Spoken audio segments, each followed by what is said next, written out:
Bonsoir à tout le monde. Bonsoir. Merci. Je crois que j'entends déjà des voix qui commencent à bien retentir. Quelqu'un est content? Quelqu'un est content? Il est présent dans la salle? Le Seigneur est présent. Amen. Ok. Hier, nous avons parlé du dévoreur et on a considéré le dévoreur comme un destructeur, n'est-ce pas? Celui-là qui vient pour nous détruire, pour détruire les vies, pour détruire nos biens, pour détruire nos familles, pour détruire ce que nous avons. Nous avons un peu décrit le dévoreur bien. Mais avant de dire voir comment nous pouvons surmonter ou être vainqueurs, je veux d'abord commencer par nous dire l'acte qu'un homme a posé aux États-Unis. C'était un homme qui avait son cheval et il venait à côté d'une église. Il attachait toujours son cheval. C'était à côté d'une boîte de nuit. Il y avait un poteau là-bas. Il venait toujours attacher son cheval là-bas. Malgré tous les reproches qu'on lui fait, il venait toujours attacher son cheval là-bas. Un jour, on arrive un matin, on se rend compte qu'il a changé. Il est plutôt allé attacher son cheval sur un autre poteau. Et on lui demande, mais pourquoi as-tu attaché ton cheval plutôt là-bas, alors que d'habitude on sait que c'est sur ce poteau? Quelqu'un peut imaginer sa réponse? Quelqu'un peut imaginer? Il a répondu, j'ai changé de poteau. Voilà tout simplement la réponse. J'ai changé de... C'était tout simplement sa réponse. J'ai changé de poteau. J'ai changé de poteau. Ça veut dire, beaucoup vont te demander, mais hier on te voyait, tu étais dans une telle situation, tu étais comme ceci, qu'est-ce qui s'est passé? Tu as une réponse à lui donner, n'est-ce pas? Je ne sais pas, je ne sais pas si c'est la même réponse que ces derniers avaient. Mais ce qui est sûr, c'est que chacun de nous a une réponse à donner. Alors, pour continuer donc, hier, nous avons dit, les esprits méchants, les dévoreurs ou destructeurs, ils sont qualifiés pour détruire nos ressources financières, matérielles, ainsi que les moyens de subsistance qui sont à notre disposition. Hier, nous avons parlé des licenciements abusifs qu'on rencontre dans les sociétés, de la pauvreté matérielle et financière, de la faillite des entreprises, des maladies rebelles au traitement, des dépenses imprévues, de la perte et du vol d'argent ou d'objets importants. Et hier, nous avons vu que c'était leurs œuvres. Voilà le travail qu'ils ont donc à faire. Ou du 1er au 31, ils sont appelés à faire pour nous nuire. On sait que leur maître les a envoyés pour accomplir cette tâche. Maintenant, comment surmonter ou comment vaincre le dévoreur dans sa vie? C'est de ça qu'il est question ce soir. Je parie une chose, plus d'une personne hier soir s'est rendu compte qu'il avait un dévoreur dans sa vie. Mais comment faire pour surmonter? Comment faire pour le vaincre? A priori, il faut savoir une chose. Eux, ils ne se laissent pas facilement vaincre. Ce sont des esprits très ténaces, très difficiles. Pour lui, il a commencé, il doit aller jusqu'à la fin. Mais il y a un moyen de vaincre. La première chose que nous allons dire, du moment où ils sont très rusés, les vaincre nécessitent de très bonnes dispositions. Toi qui t'engages dans la peau de les combattre, toi qui t'engages dans la bataille de les vaincre, tu dois avoir de très bonnes dispositions. Tant que tu n'as pas ces bonnes dispositions, il te sera très difficile d'y parvenir. Mais lorsqu'on est déjà conscient de sa situation, Lorsqu'on est conscient qu'il est comme ça, j'ai un problème dans ma vie, j'ai un esprit qui agit comme ceci ou comme cela, dans ma vie, c'est facile de le vaincre. Même si par toi-même tu n'as pas la solution, Dieu utilisera quelqu'un d'autre pour venir à ton secours. La première chose que nous disons, si tu veux vaincre le dévoreur dans ta vie, prends d'abord conscience qu'il est présent.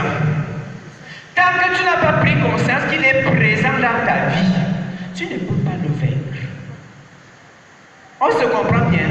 La première chose, c'est la prise de conscience. Lorsqu'on a pris conscience qu'on a un dévoreur dans sa vie, qu'on a un ennemi dans sa vie, dans son foyer ou dans sa famille, à ces moments, on peut donc mieux s'armer pour le combattre. On peut bien se préparer pour l'affronter. Mais tant qu'on n'a pas pris conscience, comme nous disons, on reste tout simplement là, dans l'ignorance, et il va continuer son travail sans se déranger. Et vous verrez certaines personnes, ils ont ces mauvais esprits en eux et ils ne sont pas conscients.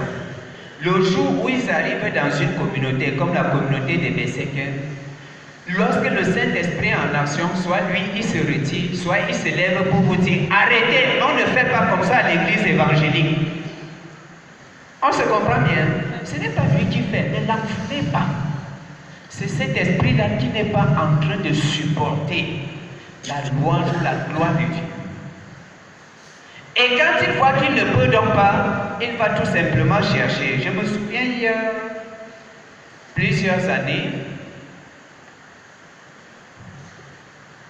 je ne sais pas si c'était 2012 ou 2011, entre 2012 et 2011, à chaque fois qu'on arrivait ici pour l'étude biblique, pendant les moments de louange et d'adoration, il y avait une fille qui sortait et se tenait toujours dehors. Malgré tout ce qu'on faisait, elle sortait et elle se tenait toujours dehors. Jusqu'au jour où, pendant la méditation familiale, elle dit à sa mère, je ne peux plus supporter. Ils sont en train de me poursuivre. Les voici. Et c'est comme ça que ça a déclenché. C'était une qui était possédée, l'esprit ne supportait pas et depuis elle n'avait donc pas réagi. Par la grâce de Dieu, cette dernière a été libérée.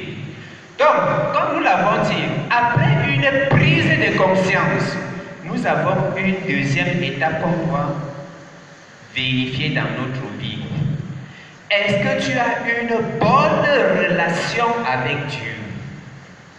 Est-ce que tu as une bonne relation avec Jésus-Christ? Parce que tant que ta relation avec Dieu ne donne pas, tu ne peux pas te lever pour combattre. D'ailleurs même, l'esprit est invisible, non? Est-ce qu'on le manipule comme ça? Du moment où il est spirituel, tu as besoin d'une bonne relation avec Dieu pour l'attaquer. Tant que ta relation avec Dieu connaît des difficultés, je peux t'assurer, même si on verse 100 tonnes de prières, ça ne changera rien. Tu as besoin d'avoir une bonne relation avec Dieu. Et j'ai le texte biblique qui nous dit, c'est 1 Jean 5, verset 12. Celui qui a le Fils a la vie. Celui qui n'a pas le Fils n'a pas la vie. La première chose que tu dois te rassurer dans ta vie, c'est que tu as le Fils de Dieu. Beaucoup sont à l'église, mais ils n'ont pas Jésus. Beaucoup sont à l'église, ils n'ont pas encore expérimenté la vie avec Dieu. Ils sont venus accompagner les autres. Ils sont là pour remplir la formalité. Et ça me rappelle une grosse paroisse de l'église évangélique où un frère allait, pendant qu'on faisait la rencontre des célibataires là-bas, il se présente. Il prend 4 personnes, il les interroge. Dis-moi, comment es-tu devenu chrétien? Il dit que non, je suis né chrétien, mon père était chrétien, ma mère était chrétienne, nous on part à l'église. Donc pour lui, il part à l'église et ça suffit. Non, aller à l'église ne suffit pas. aller à l'église ne suffit pas. La prédication que le pasteur fait ici le dimanche, la prédication ne dure que 15-20 minutes. Ce n'est même pas suffisant pour que tu sois équilibré. Ce n'est pas suffisant pour que tu sois bien enseigné. Alors, celui qui a compris que je veux vaincre le dévoreur dans ma vie, il doit s'enseigner. Il doit s'enseigner. Chaque jour qui passe, nous savons, cette paroisse a une grâce particulière, je peux vous le dire. Les études bibliques que vous avez les dimanches soirs et tout ce que vous avez à la commission spirituelle, ailleurs ça n'existe même pas. Vous avez une grâce particulière. Celui qui n'a pas la possibilité de rencontrer Jésus-Christ dans cette communauté, tout ce qu'il faut. Et comme la Bible a dit, celui qui a le Fils a la vie. Celui qui n'a pas le Fils, il n'a pas la vie. Si tu as la vie, tu peux aller affronter maintenant. Je prends une image simple. Quand Jésus était mort, il était déjà dans la tombe. Est-ce qu'il était là pour lutter encore pour les hommes? Mais quand il est ressuscité, la vie était en lui. Il était capable de tout faire. Et il continue de le faire. J'espère qu'on se comprend bien. Donc, lorsqu'on n'a pas ces bonnes dispositions, il est très difficile de vaincre le dévoreur. Autre chose que nous devrions savoir. Quelqu'un nous lit le texte de Jacques chapitre 4, verset 7. Jacques chapitre 4, verset 7.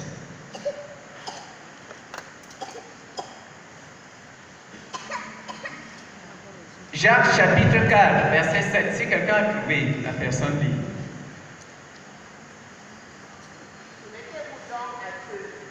Reprends. J'ai bien. Soumettez-vous donc à Dieu, restez au diable une fois loin de vous. Soumettez-vous à Dieu, n'est-ce pas? Voilà ce que le texte nous dit. Soumettez-vous à Dieu.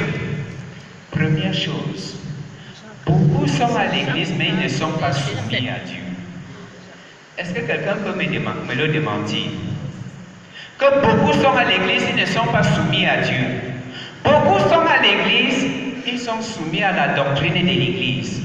Beaucoup sont à l'église, ils sont soumis au texte de l'église. Beaucoup sont à l'église, ils sont soumis même aux pasteurs. Ils sont soumis aux anciens, ils sont soumis aux conseillers, mais ils ne sont pas soumis à Dieu. Est-ce que ce n'est pas vrai?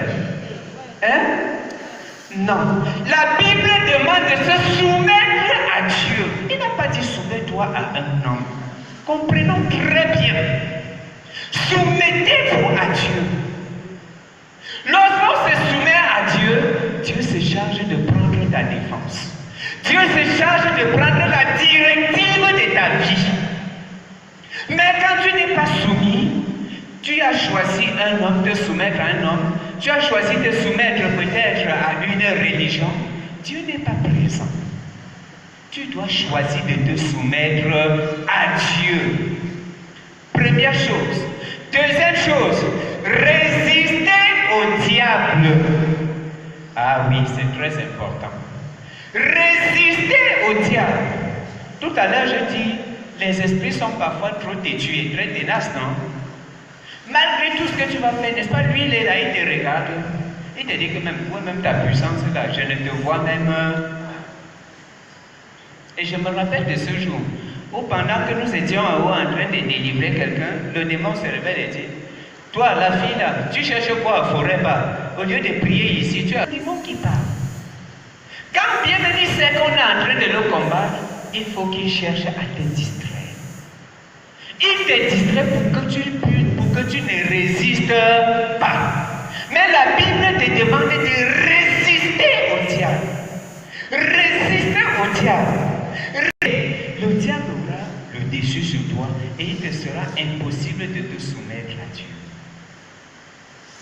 Pendant que Dieu fait dans ta vie, tu as ta part d'effort à fournir. L'effort que tu as à faire, c'est de résister. Tu dois dois résister au diable. Et le diable est tel que lorsqu'il se rend compte que tu es résistant, qu'est-ce qu'il fait? Il fuit. Il prend seulement la fuite, il n'y a pas de demi-mesure. Quand quelqu'un te résiste, toi, tu fais comment? On dit couramment qu'on prend la clé des champs, non? Prends la clé des champs. C'est ça ce qu'il faut comprendre. Nous devons nous soumettre à Dieu, résister au diable, et il va donc fuir. Et je me rappelle d'un homme, il est imprimeur, il était imprimeur comme moi. Il a ouvert son imprimerie à Bonadibon. Et les gens sont venus lui dire que ton entreprise ne peut pas réussir parce que tu n'as pas appelé les chefs et les dignitaires du quartier pour les nourrir. Or, tant que tu ne le fais pas, ils vont toujours te casser les machines. Quand on lui a dit, vous savez la réponse qu'il a donnée? Il dit non, s'il me casse 2 machines, j'achète 4. S'il casse 4, j'achète 8. S'il casse 8, j'achète 16. Et il a travaillé dans ce même quartier jusqu'au jour où il est mort, avant qu'on a fermé l'entreprise. Voilà quelqu'un qui sait résister. Lorsqu'on te dit que la situation de ton enfant, c'est si tu ne vas pas chez le marabout, il va mourir, qu'est-ce que tu fais? Hein? Tu dis que Seigneur, c'est toi qui as créé le marabout, non? Hein? C'est notre point fort, non? Ou on dit que non, je veux d'abord partir et je veux venir demander pardon à Dieu, non? Et c'est ça le propre des chrétiens de l'église évangélique. Non. La Bible dit on ne se moque pas de Dieu. Ce qu'un homme aura semé, il le moissonnera. Bien. Autre étape que nous devons savoir.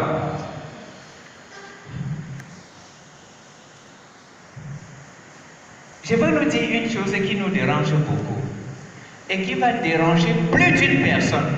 C'est que les chrétiens d'église évangélique n'aiment pas entendre. Est-ce que vous savez que beaucoup de chrétiens sont des voleurs? Hein? Beaucoup de chrétiens sont des voleurs, vrai ou faux? Je veux que chacun se regarde. Comme tu vois là, tu as volé Dieu, non? Ou si quelqu'un n'a jamais volé Dieu, il lève le doigt. Voilà. Donc, beaucoup volent Dieu. Quand un homme vole Dieu, il lui est impossible de réussir. Lui-même, il ouvre la porte au dévoreur dans sa vie. Beaucoup vont me poser la question, en quoi est-ce que nous volons Dieu? La Bible répond simplement par quoi? Merci. Dans les dîmes et les offrandes. N'est-ce pas?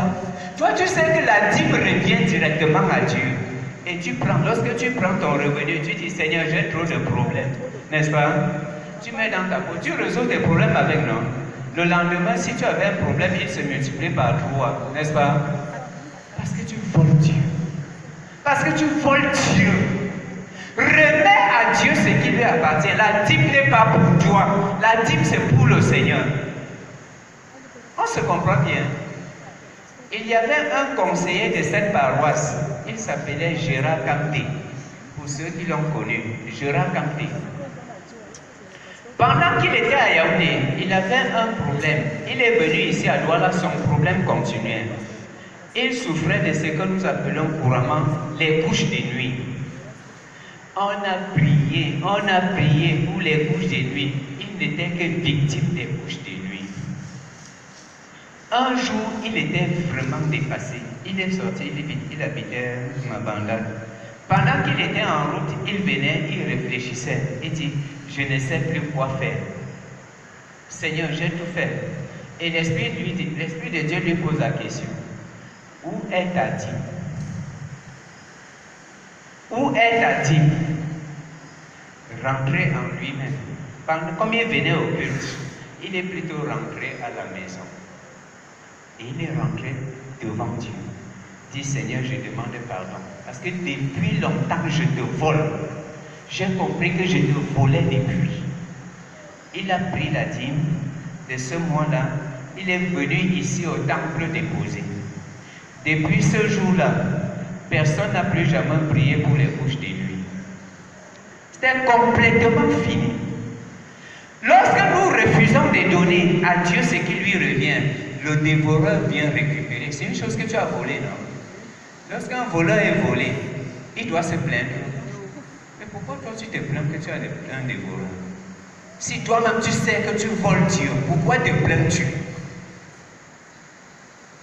Non. Je dois me rassurer. Quelqu'un qui veut combattre le dévoreur dans sa vie doit se rassurer qu'il n'est pas en train de voler Dieu. Dieu n'a pas demandé beaucoup. Dieu t'a demandé le 1/10. Le 1/10 de ton revenu. C'est ça la dîme. Le 1/10 là. Prends, tu apportes dans la maison de Dieu. Ça ne t'appartient pas. C'est ce qui ne t'appartient pas. Et je dis à tous ceux qui sont salariés, si ton salaire c'est 30 000 francs le mois, considère que mon salaire c'est 27 000, parce que les 3 000 francs là ne t'appartiennent pas. On est d'accord? Ton salaire c'est 27 000, ce n'est pas 30 000. Si on te dit que ton salaire c'est 150 000, considère que ton salaire c'est 135 000. Chaque mois, le jour où tu touches, tu viens directement déposer la part de Dieu. Quand tu déposes la part de Dieu, Dieu se charge de faire maintenant un devoir. Je veux que quelqu'un nous cherche le texte de Malachie 3. Malachie 3, je crois qu'à partir du verset 9. Malachie 3, on prend du verset 10 au verset 11. Malachie chapitre 3, 10 à 11.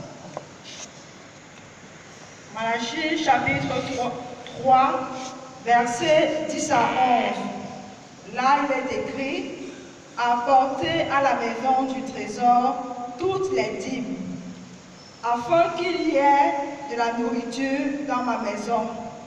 Mettez-moi de la sorte à l'épreuve, dit l'Éternel des armées, et vous verrez, si je n'ouvre pas pour vous les écluses des cieux, si je ne répands pas sur vous la bénédiction en abondance. Pour vous, je menacerai celui qui dévore, et il ne vous détruira pas les fruits de la terre, et la vie ne sera pas stérile dans vos campagnes, dit l'Éternel des armées. Amen. J'espère que le texte est tellement clair que je n'ai pas besoin de dire un mot là-dessus, non? Apportez à la maison du trésor toutes les dîmes, afin qu'il y ait de la nourriture dans ma maison. Mettez-moi de la sorte à l'épreuve, et vous verrez si je n'ouvre pas pour vous les écluses dans les cieux. Je veux que quelqu'un qui ne paye pas sa dîme, lève-toi et paye une fois. Et si Dieu ne répond pas, reviens me voir. Si le Dieu de Jésus-Christ que nous servons là, que je connais, ne répond pas, reviens. Nous, on va parler avec lui. Et la suite du texte nous dit quoi? Dieu dit, lorsque tu le fais pour toi, il va menacer le dévoreur. Le dévoreur qui dévore ton champ, qui dévore ta vie, qui dévore ta vie, c'est lui qui se charge maintenant de le menacer. Voilà tout simplement. Je n'ai pas d'effort à fournir. Le problème, c'est respecter la parole de Dieu en se soumettant à l'Éternel. C'est tout. Nous n'avons pas trop gros efforts à fournir. Donc, le chrétien qui ne veut pas de dévoreurs dans sa vie doit se rassurer qu'il ne vole pas Dieu, qu'il paye ses dîmes et ses offrandes. Vraiment, c'est automatique.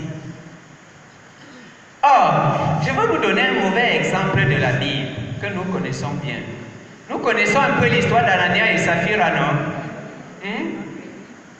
Les deux, ils ont vu comment les autres vendaient le champ, les biens, et on venait déposer l'argent à l'église, on partageait. Ils ont dit, nous avons le champ, vendons le champ et apportons aussi. Personne ne les a obligés à vendre. Mais quand ils vendent, l'argent est beaucoup entre les mains. Non, l'argent c'est beaucoup. On va aller tout donner. Et directement, on coupe une partie, on met dans la poche. C'est toi qui as dit que tu vas donner à Dieu, non? C'est toi encore qui vole, tu mets dans ta poche, non? La sentence était directement là. Les deux sont morts. Les deux sont morts. Plus tu voles Dieu, plus tu appelles la mort dans ta vie. Plus tu voles Dieu, plus tu appelles la mort dans ta maison. Plus tu voles Dieu, plus tu appelles la mort dans ta famille. Tu as besoin d'être réglo avec Dieu de ce côté-là. Autre chose,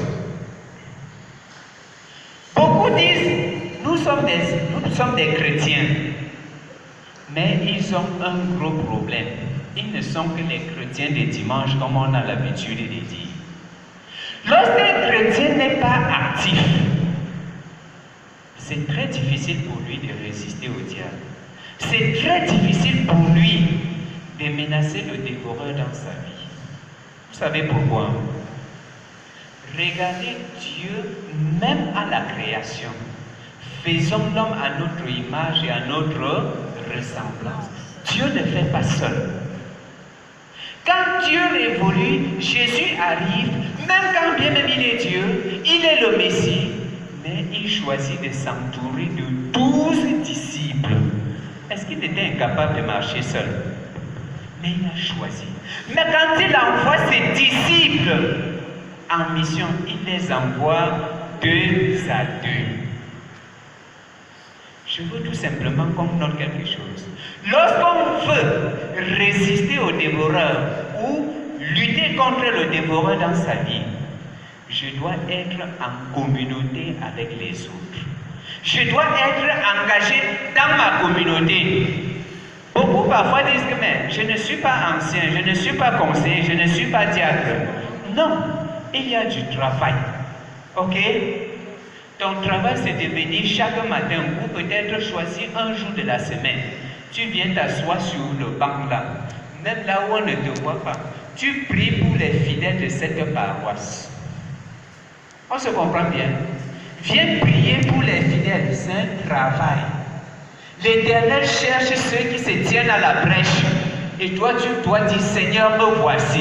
Ne dis pas que je n'ai rien à faire dans ta maison. Il y a du travail dans la maison de Dieu. Donc, tout enfant de Dieu doit se rassurer qu'il est actif dans sa communauté. Du moment où vous êtes actif dans la communauté, le diable lui-même, il sent que non. Celui-ci, tel qu'il se rapproche du Seigneur, Dieu va l'utiliser et moi je serai donc mal parti. Et nous avons le texte de Proverbe 11, verset 20 qui nous dit: ceux qui ont le cœur pervers sont en abomination à l'Éternel, mais ceux dont la vie est intègre lui sont agréables. Voyez, lorsqu'on cherche à mener une vie intègre, si tu as besoin d'une vie intègre avec Dieu, tu ne peux pas le faire seul. Tu dois le faire avec les autres. Parce que l'autre sera obligé de dire: voici ce que j'ai reçu du Seigneur pour toi. Voici ce que j'ai reçu de l'Éternel pour toi. Et je parie une chose dans cette communauté. Pendant ces 40 jours, plusieurs personnes sont dans cette communauté que Dieu leur a parlé de la paroisse même. D'autres ont reçu, mais ils ne savent pas. Mais d'autres sont très bien conscients de ce que Dieu leur a dit concernant la communauté. Il y a des personnes que Dieu a présentées et ils sont vraiment assis dans la boue. Pourtant, on les voit à l'église, ce sont les grands, mais ils sont assis devant Dieu, ils sont assis dans la boue. Ton devoir, c'est de venir prier pour ce genre de personnes, afin que l'Éternel les relève. Une autre chose que chacun doit pouvoir faire, c'est là où dit généralement l'acteur meurt en guerre. L'acteur meurt en guerre. C'est ce qu'on appelle les prières ferventes. N'est-ce pas? Parce que beaucoup sont appelés, ou on m'appelle à dire: Seigneur, garde-moi toute la journée. Seigneur, bénis ma famille et bénis ma maison. Non. Quand tu as un ennemi dans ta vie, ce n'est plus ça. Et un autre va prier. Il dit que, je prie aussi, je ne sais même pas si Dieu va résoudre ou pas. Et tu pries pourquoi? Tu ne sais pas si Dieu va te répondre ou pas. Et tu es en train de prier. Tu pries qui? Tu pries quelqu'un à qui tu n'as pas confiance. Tu dois te rassurer que tu as la pleine confiance en Dieu. Si tu n'as pas confiance en Dieu, ne t'approche pas. Ça ne sert absolument à rien. Si tu t'approches du Seigneur, c'est parce que tu crois qu'il est la solution à ton problème. C'est parce que tu crois qu'il va s'élever et qu'il va résoudre. J'ai une sœur qui est en Europe aujourd'hui, elle n'est plus ici dans ce pays, où Dieu lui avait présenté. Sa famille était entièrement sous le coup de la malédiction. Dieu lui dit, ta famille est sous le coup de la malédiction. Pendant qu'elle priait, vous savez ce qu'elle a fait? Elle a pris son habit, son matelas, venir s'installer à l'église, où elle a prié pendant près de 14 jours, sans rentrer chez elle. Et Dieu lui dit, lève-toi, tu rentres. La malédiction est levée. Elle est rentrée là-dessus. Et depuis 7 ans, tout a changé carrément dans sa famille. Tout a carrément changé dans sa famille. Je veux tout simplement que nous puissions comprendre. Lorsqu'on a identifié qu'on a un dévoreur spirituel, on a des attitudes qu'on doit adopter. On doit se rassurer qu'on a une vie qui plaît au Seigneur. J'espère qu'on est bien d'accord.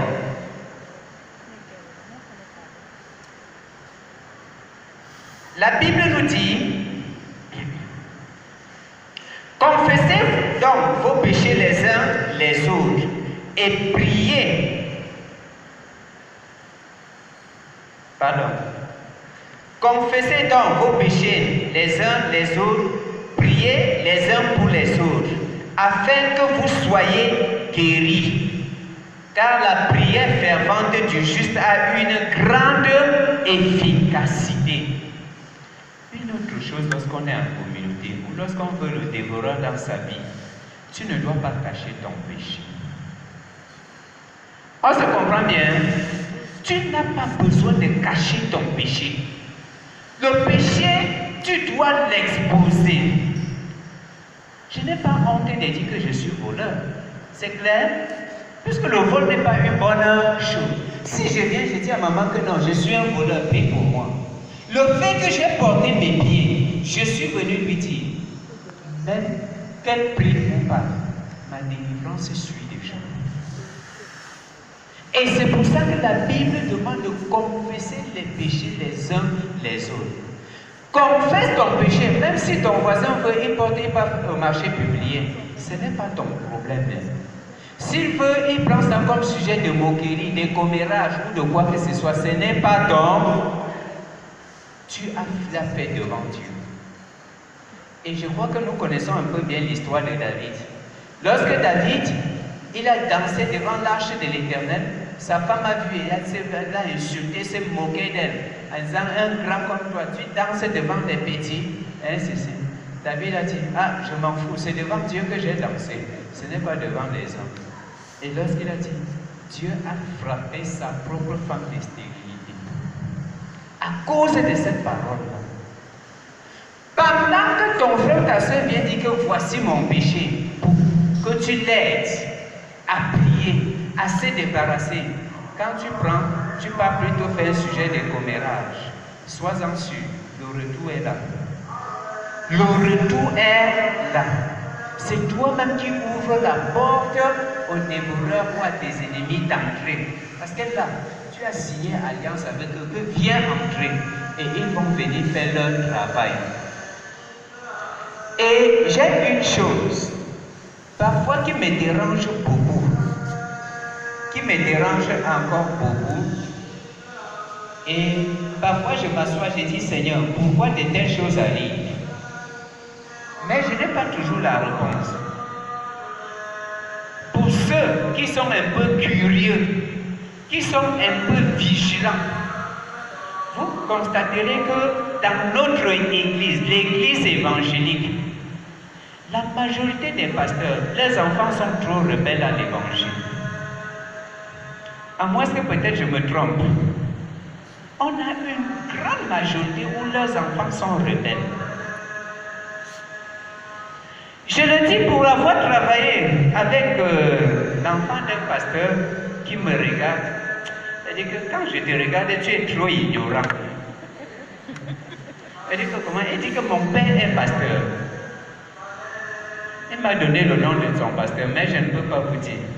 Elle me dit, quand je regarde les femmes de l'UFC là, mon père les a tous entassés dans la voiture, il les a amenés. Bon, ça c'est pour ceux qui savent manger de la nourriture solide.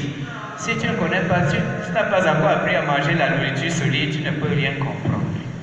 Je dis la fille d'un pasteur de l'église évangélique qui est encore en fonction. J'ai tellement eu du mal. On s'est séparés. Un jour, je l'ai retrouvé à Aqua. J'ai dit, et ta foi, tu es où? Il dit, laisse, j'ai déjà choisi ma part. Je n'ai plus rien à dire. Je suis un jour face à une autre où j'ai entrepris de suivre cette dernière. Je l'ai suivi à un niveau. Un jour, il me dit que même, chaque jour tu me reproches, je ne change pas et tu continues. Pourquoi tu insistes? Quand tu vois que je ne change pas, tu laisses. Dieu va faire le reste. Je dis que merci. À partir d'aujourd'hui, je ne te dérangerai plus jamais. Parce que tu es bien conscient de ce que toi tu es. Et je me suis retiré. Je ne sais pas ce qu'elle est devenue aujourd'hui. Alors, c'est un sérieux problème. Lorsque nous sommes enfants de Dieu, pour ceux qui disent nous n'avons pas de tâches dans la maison de Dieu, il y a suffisamment de travail. Nos bergers que voici, ils sont 3 fois plus exposés que nous. Ils sont plus exposés que nous. Peut-être tu dis que non, j'ai pris seulement pour le pasteur, ça ne suffit pas. Prie pour sa famille, prie pour sa femme, prie pour ses enfants. Ils en ont besoin. Et par là, voilà un peu de quelques astuces que nous sommes appelés chacun de nous à utiliser pour vaincre le dévoreur dans sa vie. Pour vaincre les calamités que le dévoreur apporte dans ta vie. Tu as besoin de ces quelques astuces que nous avons énumérées. Je suppose que je n'ai pas tout dit. Qu'il y a encore beaucoup de choses que d'autres personnes ou d'autres expériences que certaines personnes en ont et qu'ils souhaitent partager avec nous. Et à ce niveau-ci, j'ouvre un peu la brèche, soit aux contributions, soit aux questions, avant qu'on évolue vers la prière.